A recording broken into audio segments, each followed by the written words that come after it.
This week on Angelo's Workbench, we are going way back in time to the mid-90s when the 1997 Mustang Cobra pounded the streets. I hope you'll stick around.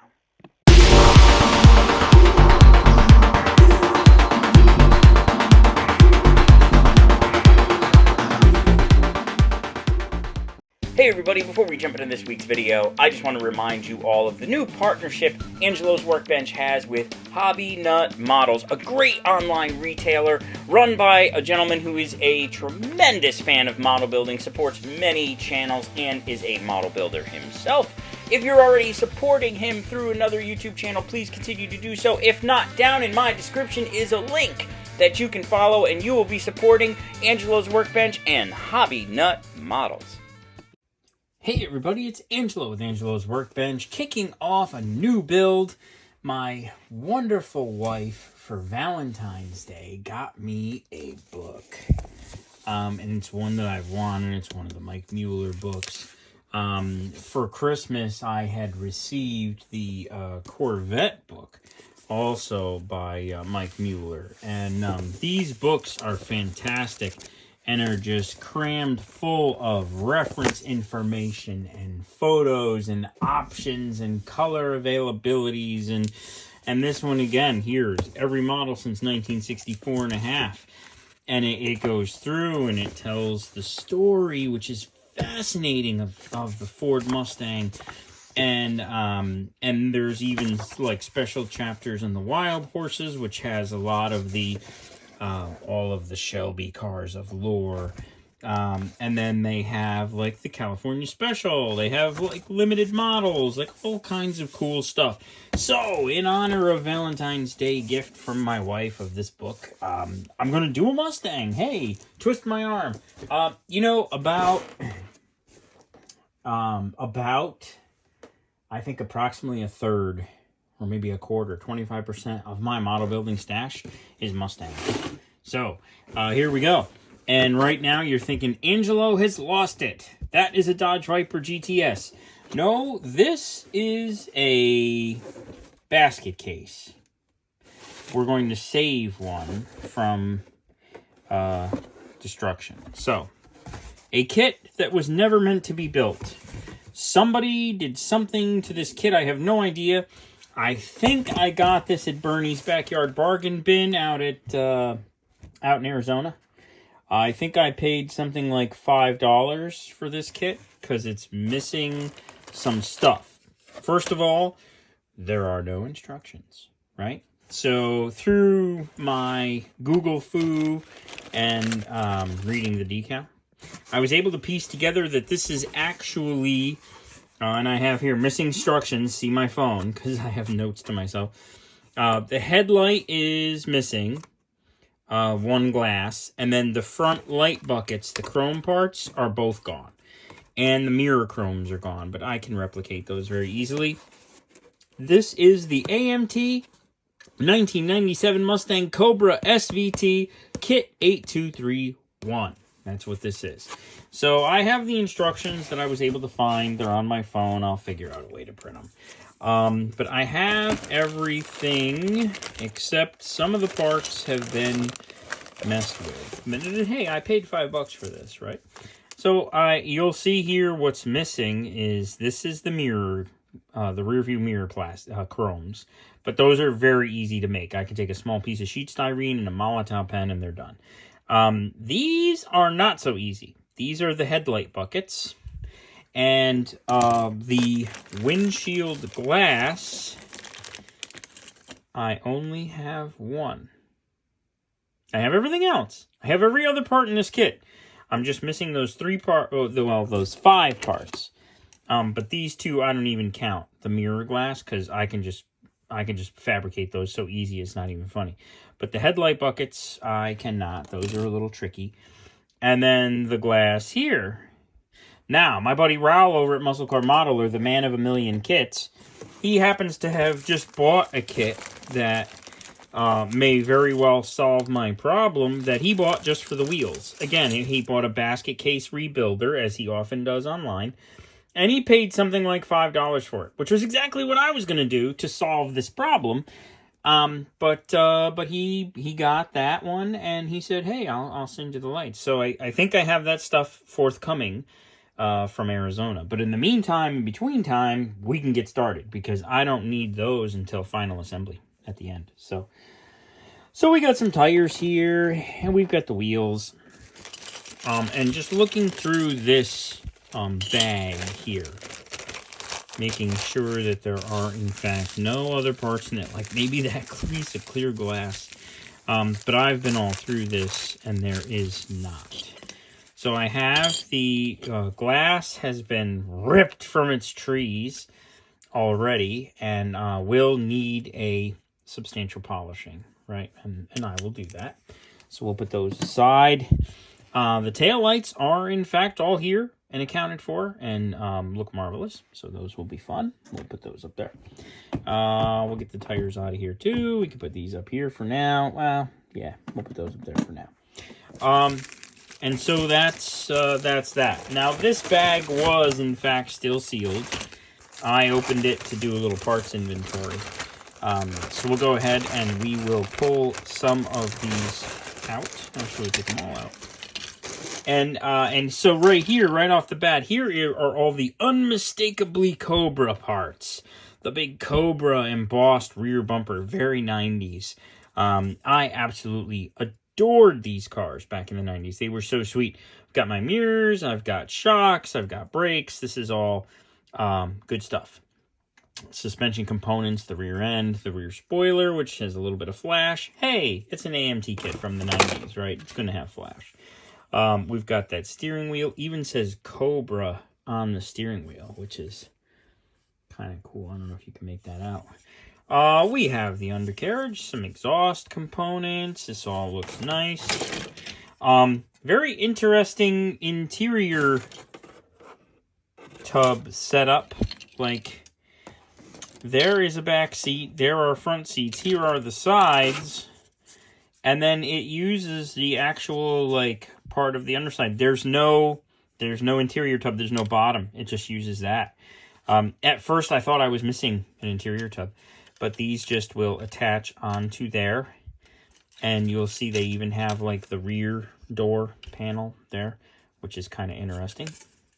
So, and then some really cool engine parts. You can see there's a little Cobra on that intake. That is cool. You know, for an older AMT kit, there's a lot of really cool looking stuff here. The motor looks fantastic. That's going to be fun to build up. There's the motor. The wheel backs are right there. I plan on building this box stock in some type of radical color. I don't know if I'm going to go with a stock color or not. So then we have more interior parts, and the hood and the seats with little like seatbelt retainers. And we're going to have to put some seatbelts in this thing, because look, there's the seatbelt retainer thingy. It's right there. It's going to look silly without anything in it. So yeah, we're going to have to make some seatbelts. Oh, and look at this. The reverse side of the hood has the pony embossed into that foam, like, you know, and underhood insulation. You know, this is a sweet kit.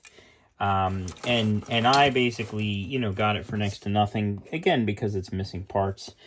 And even if Raoul couldn't find those parts and I couldn't find those parts, I figured that I could somehow, if I had to, create something like this or make custom ones.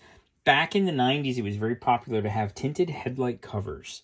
And in fact, I had them on a Camaro that I had. I had the headlight covers and the taillight covers. And they just looked really cool. And then I had a Challenger when they first came out. The Dodge Challenger. I had a V8 6-speed. And I had the headlight covers and taillight covers on that. So there is such a thing. So what I could have done is I could have somehow created a headlight cover using this one as a pattern or a template somehow. Or I would have made custom ones or something. I could have came up with some way to cover the headlights on this thing, you know. Or at the very worst, I would make an accident diorama and do some damage on the front end. But no, we're gonna have this be a beautiful street ready to go Cobra. You know, it's not going to be messed up in any way. So, and then there's a little part here that removes, and then you can see some of the underhood detail. The body is seems very small. I don't know why. The box, I believe this is a 25th scale. Pretty much all their stuff is 25th scale. I would have to consult with the instructions that I don't have printed yet. But the body just seems tiny to me. I don't know why. But yeah, it's gonna be cool. I don't know what color we're going with, but I'll be deciding. So I will bring you back when I've got more on this. I'm gonna figure out how to get those instructions printed out, and I'm going to try and decide on a color for this. Something really hot for this Cobra. So it's Mustang time on Angelo's Workbench. Come on back for more. Working on the 97 Mustang Cobra from AMT Ertl, kit number 8231. And again, this is one that I'm kind of resurrecting. I got it for like $5 because it's missing some parts. I'm sourcing the missing parts, and I'm getting to work on it. So I get a big kick out of reading this. See, I don't do this a lot of times anymore with model car kits. And this is it. The big kahuna of Mustangs, the Cobra. A car that must be reckoned with. Why? Under the hood lies Cobra striking power with the exotic dual overhead cam 4.6-liter V8, one of the most powerful production engines in the world. Now, we laugh at this now because, I mean, obviously this was before the Hellcat and before they started making Mustangs with 800 horsepower. This one had a, without the benefit of superchargers or turbos, it says. The 4.6-liter delivers seamless performance. Torque peaks at a massive 300 at 4,800 RPM, while the maximum horsepower is 305 at 5,800 revs. And then it says, you know, a product of Ford's special vehicle team, SVT. They go on, Cobra engines are hand-built. It goes on yada, yada, yada, and talks about lots of different things. 0 to 60 time is under 6 seconds, and the quarter mile, 14. So now we laugh at that nowadays because, I mean, obviously things have changed. But this is a classic, and this is awesome.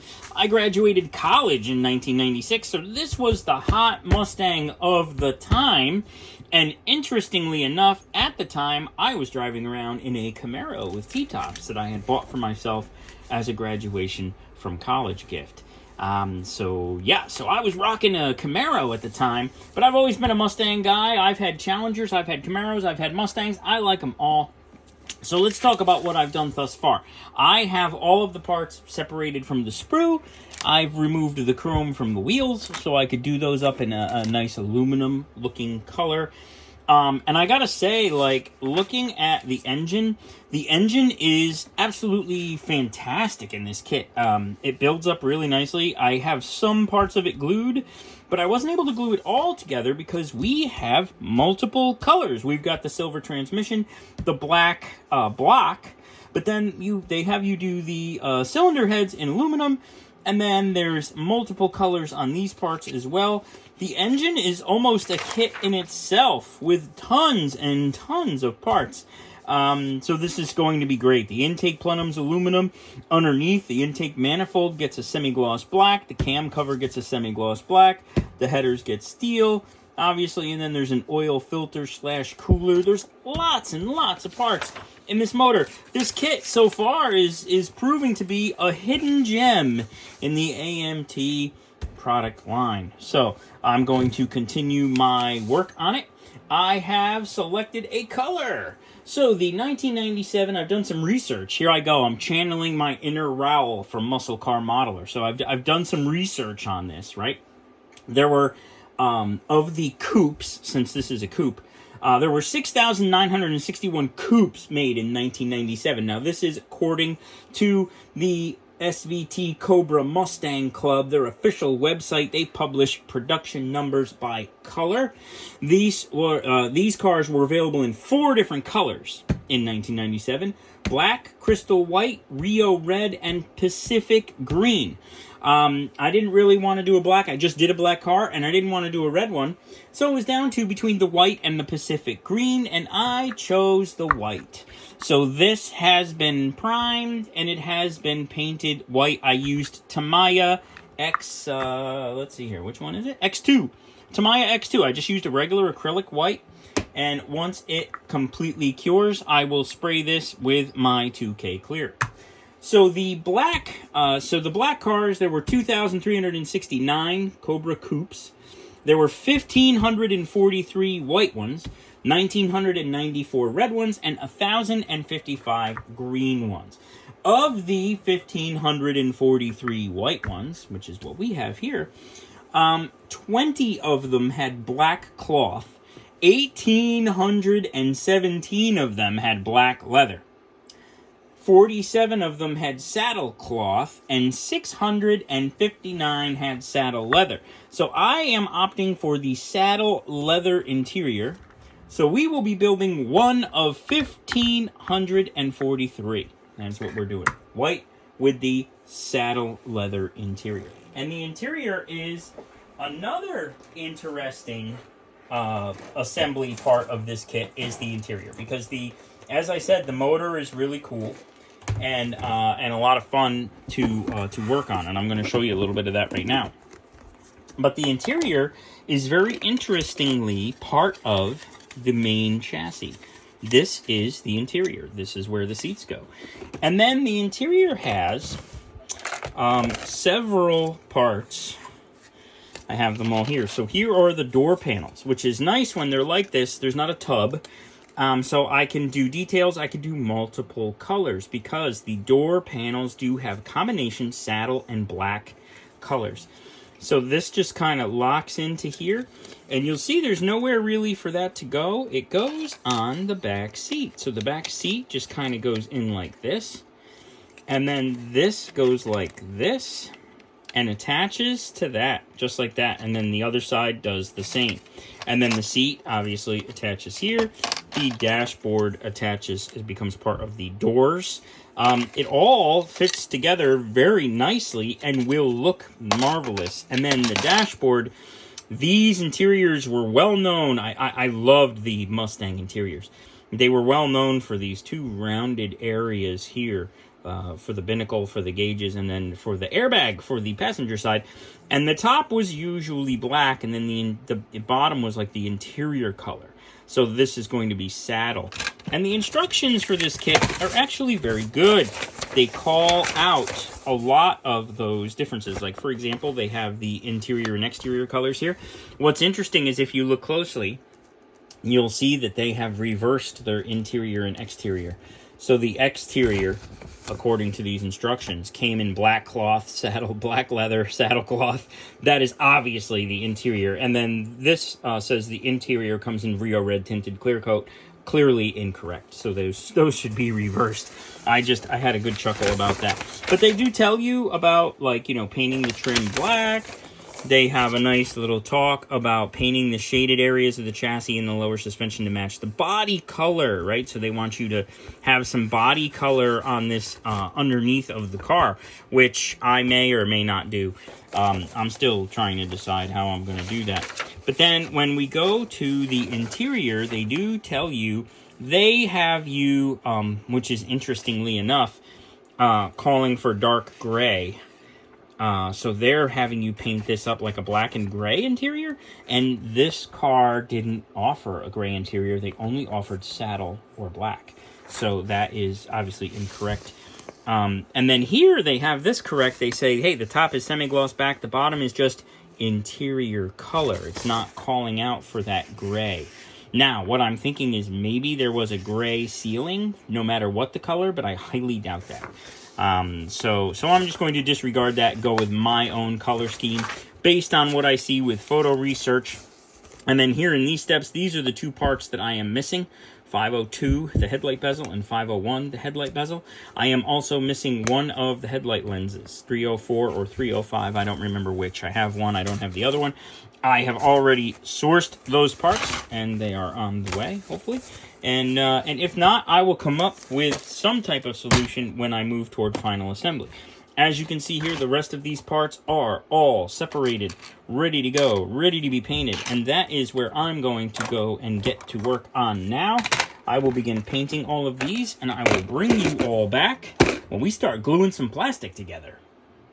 So working on solving my issue with the front of this Mustang, me missing those couple of parts, a friend of mine sent me this. He had bought it for some parts that he needed. I think he needed the wheels and tires off it, and he took the engine out of it.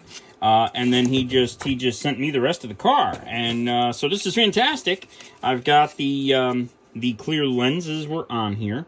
So this kit does it a little differently. This is a Revell kit, I believe. The Mustang with the cool like stripe decal. I can't remember what it's called online, but it says Super Stallion there. So maybe it's the Revell Super Stallion kit. But anyway, this one, the headlight buckets are molded into the body.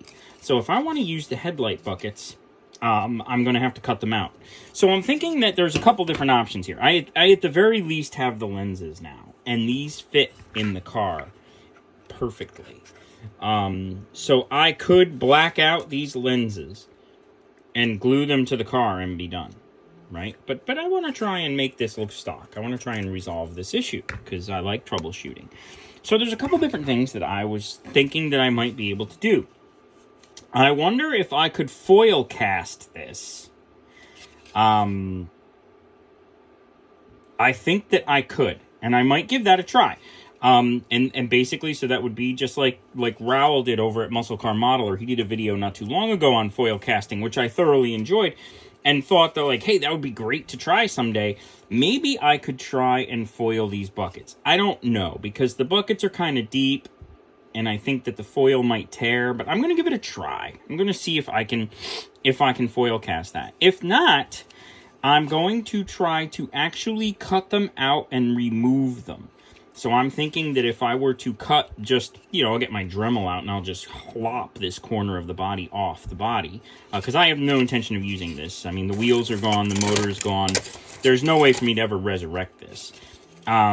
So I could just cut this, and then I could just, kind of sand it down until all I've got left is the bucket. There's no real good line to scribe on anywhere, and I want to be able to have the entire bucket and maybe a little bit beyond it so that I could install it in the new body. But that's plan B if the foil part doesn't work.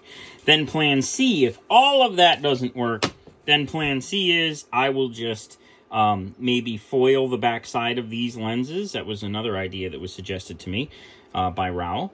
Or I could potentially just tint them, smoke them out, put them on, and you would just say, oh, they had headlight covers. Headlight covers were very popular back in the 90s. I had headlight covers and taillight covers for my Camaro, which made it look really cool because mine was the 95 Camaro, which had the headlights inset, and the headlight covers made it look flush. It was really cool. And then I actually painted them body color. The only disadvantage there is I had to take them on and off at night to use my headlights. But painted body color, they looked super cool during the day. So that's my plan. That's my backup plan. I'm going to give it a shot. I will bring you back and update you how I do on solving my missing headlight bucket issue. Come on back. So the headlight problem has been resolved. My car that was sent to me to use as parts has been cut up. The foil idea wasn't going to work, so I basically have hacked up the front of this thing and cut out the headlight buckets. So I basically just cut them out, going far away from them so that I didn't damage them. And then I sanded them down with the Dremel. I used a Dremel for all of it and a razor blade knife to do some fine adjustment trimming. And then I just fitted them up. And I just kept trimming them. There was a little bit of size difference, but not enough to say so. And then the clear covers, they just attached right on there, no problem. So what I think I will do is, rather than put the buckets in the car and then put the glass lenses over the buckets, I might just attach the glass lenses. Let's see if I can get the correct one here. I will just, once I correctly paint the buckets, I will just attach the glass lenses to them and just kind of drop them right in here. They will mount pretty much right where the factory ones would have, the ones that came with the kit. And then I will have, as you can see, decent looking headlights, considering that this car was completely missing those parts, and it's very difficult to get that in there where it needs to go. And I may still need to do a little fine adjustments. Whoop, that just popped right out. I may still need to do a little fine adjustments on this. These are just kind of roughed in. Specifically right there where that little piece is hanging out over the top. But again, that's all very easy to do. And I'll do these up with like a Malletau chrome pen. And then I'll have a headlight. So this problem has been resolved. And I'm going to continue on painting up the parts for this. And it is white, and it is going to be white. I still have to shoot the clear coat. I've got just the base coat, the Tamiya acrylic white on there, and I'll give it a nice coat of 2K clear. And I do have the wheels stripped. I took the chrome off them so I could do them in a nice aluminum color. I didn't want them to be chrome.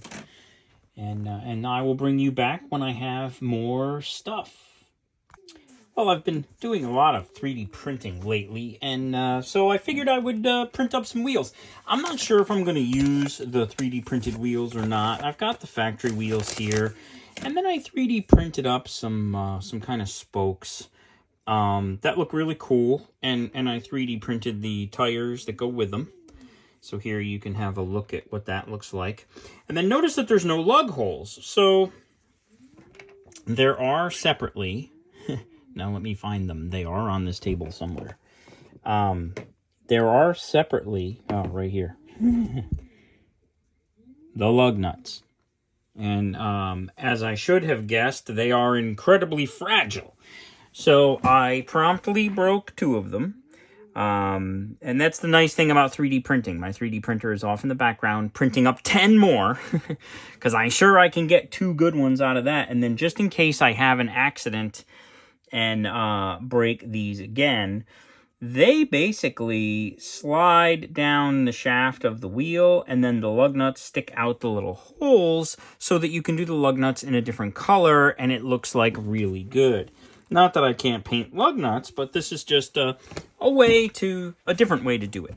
So one of the things that I have to do to prep this for, you'll see there's some little nubs left on the barrel of the wheel on the outside, because that's where I put my supports, because I don't want to put any supports on the front of the wheel, because then you're cleaning the front of the wheel, and those spokes are very thin and very fragile.